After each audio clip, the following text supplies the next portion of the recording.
Why don't we jump right into our headline topic, which is NVIDIA and shitifying their lineup. How do they think that this is acceptable? Well, they've done it a bunch of times and got away with it every single time, so that's probably how. Not every single time. We'll talk about that. At the very bottom of a news bulletin about game-ready drivers, NVIDIA snuck in a little sneaky announcement that they would be launching a new version of the RTX 4070 with GDDR6 memory instead of GDDR6X memory in September.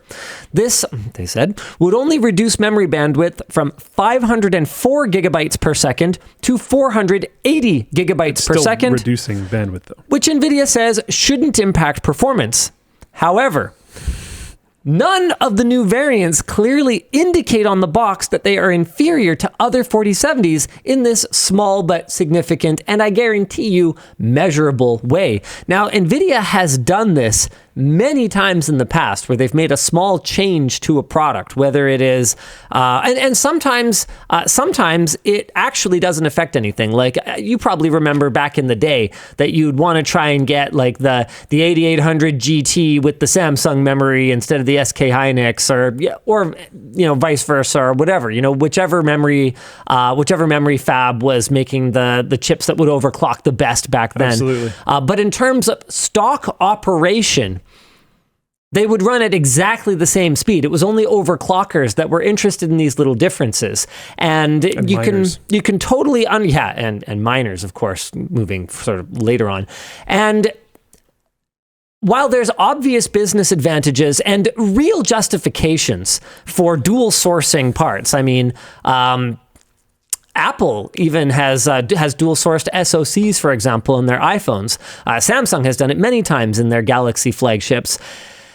As long as everything is up front, as long as you know what you're buying, I don't think you're going to see the same degree of outrage. But the way that NVIDIA has done this a number of times is just plain, I don't know how to describe it other than wrong. Like occasionally they do this and they compensate in other ways. Like we've seen in the past where they'll have the same model number and there'll be potentially two different dies on it, like two completely different chips on it. But what they might do is the one that has a wider memory bus, okay, it might be clocked a little bit higher. Or whatever the case may be. So there could be differences in, for example, power consumption, but not a difference in the FPS that you're going to get when you're playing, I don't know, what's that, Wu-Kang or whatever that new game that everyone's super excited about is, Wukong? Black Myth Wukong, I think. Yeah, Black Myth Wukong. Yeah, so you know what, right, like whatever game you're playing, you're not going to get a different frame rate. And for most desktop users, it's not going to be the end of the world if it consumes 15 or 20 more watts. And you know what? NVIDIA is probably right that this, I mean, what does this work out to? So that would be 100 gigabytes a second would be 10%. So it's about a 2% or 2 to 3% difference in memory bandwidth. Realistically, are you going to notice that? Probably not. But here's the thing. But if it's measurable, it matters. NVIDIA would have known that when they designed the RTX 4070. They would have known the difference between GDDR6 and GDDR6X memory. So they obviously made a choice at that time to go with GDDR6X memory. And if GDDR6 has caught up to GDDR6X in terms of the transfer rates and it's good enough, then you know what? Okay, but then it has to be the same. Then bin them and run them at 24 gigabytes per second faster. Like it's so easy to poke holes in the logic. If this doesn't matter, then it wouldn't have mattered then. And if it does matter, then you need to clearly label this. And the thing is that there's ample precedent for NVIDIA labeling, especially their partners labeling different memory versions of cards. Like you probably remember this, like way back in the day when you'd be able to buy the same GPU, but with like desktop DDR2 instead of GDDR, because it was super cheap. Yeah. Now, NVIDIA's justification for this is that the GDDR6 version will improve supply and availability, which is potentially a reference to reports from July that a batch of Micron GDDR6X memory had failed to pass QA.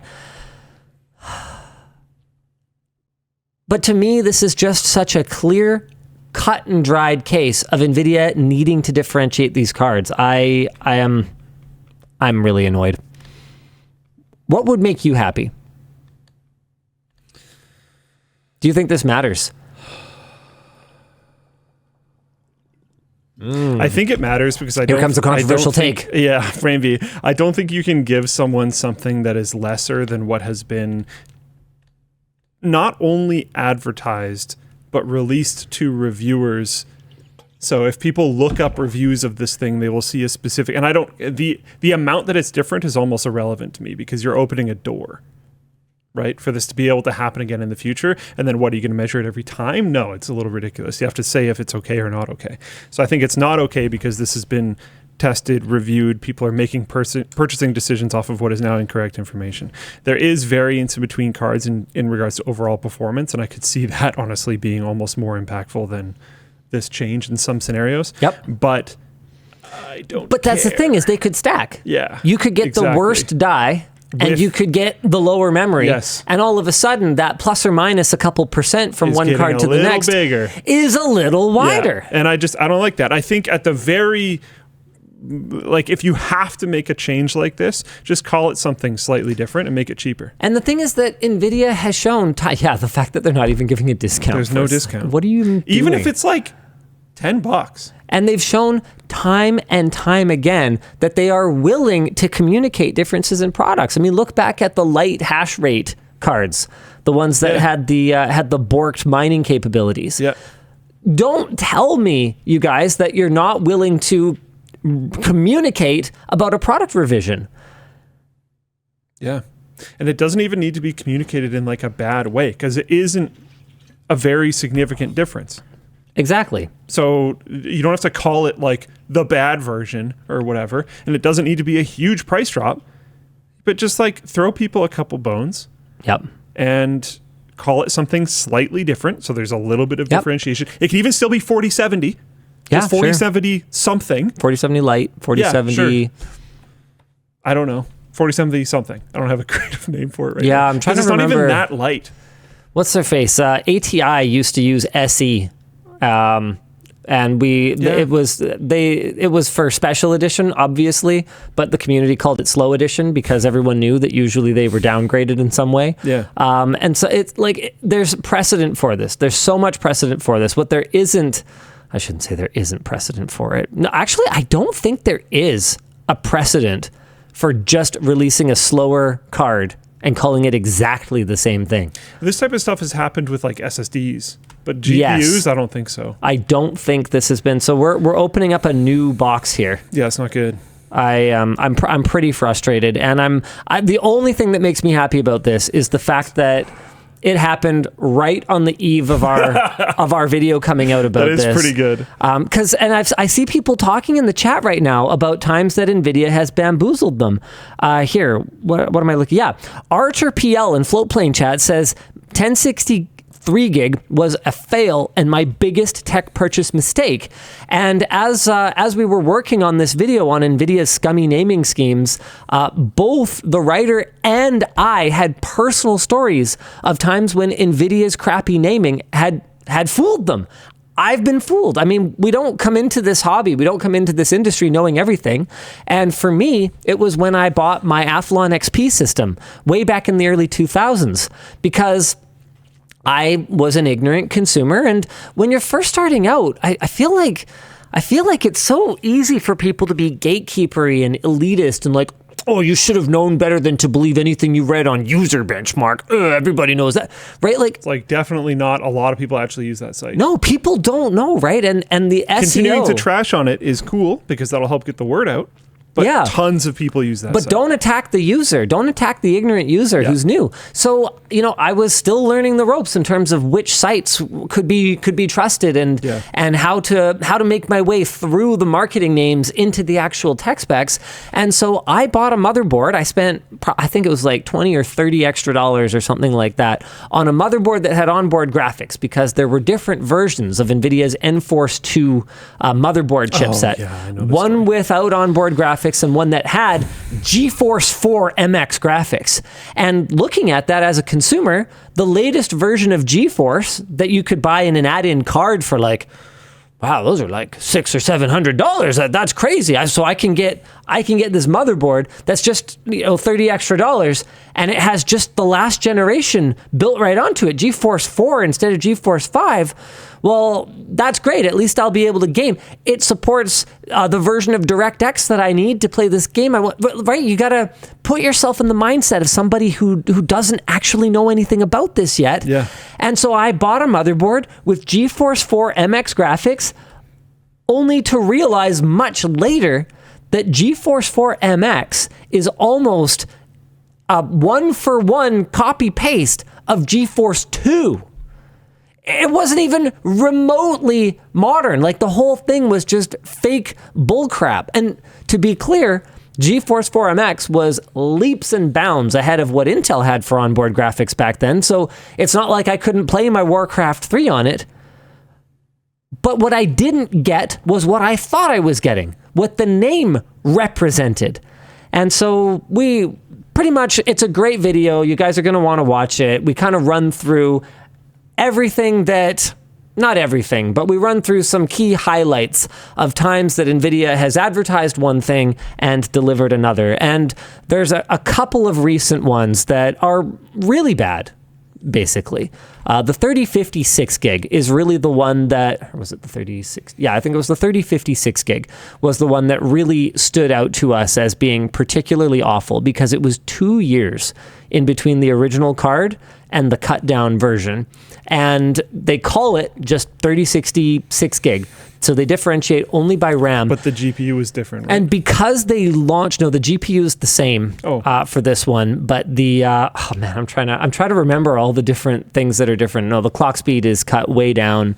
CUDA cores are down. I believe the die is the same. Oh, okay. Don't quote me on that though. These are all details that I'm going through as we're working on the video. Yeah. And I'm not going through in my brain right now. Yeah. But basically the reason that I really didn't like that one and the reason that one inspired this video was because it was 2 years later, and when NVIDIA launched that GPU, kind of like this one, they just did a little sneak launch. There's a blog post on their site, and that's pretty much it. And was it at like wasn't this one at the bottom? This one was at the bottom of a Game Ready driver bulletin. Ooh. The other one got its own blog post, but like they didn't seed it to reviewers. So I only found a handful of reviews on it, and because of the large viewership on those older videos from 2 years ago, and because of the similarity in the keywords, even if you explicitly search for the 3056 gig, even if you explicitly search for that, you end up with results for the 3058 gig, which could easily make you think that you're getting something that is significantly better than what you're actually buying. And because very few people even reviewed this later card, it's just really hard to tell that it is a completely separate card, especially because as they released the 6 gig version, they didn't even revise the name of the original one to add 8 gig to it. So there's just 3050 and 3056 gig. Yeah, if I was, even as a relatively informed consumer, if I was looking at that, I would assume it was just a RAM difference between the cards. And we talk about that. We talk about how a lot of regular consumers, especially the ones buying a more mid-range or entry-level gaming card, they're going to be relying on a sales rep at a big box store. Yeah. They are not necessarily going to be the ones that are going and poring over articles and review videos. And honestly, with experience of this, a lot of sales rep at big box store people are not going to look into it. They're just going to see the size difference of the memory and then try to sell that to users as they're the same thing, but there's more RAM on this one. And that's not, I don't even blame them.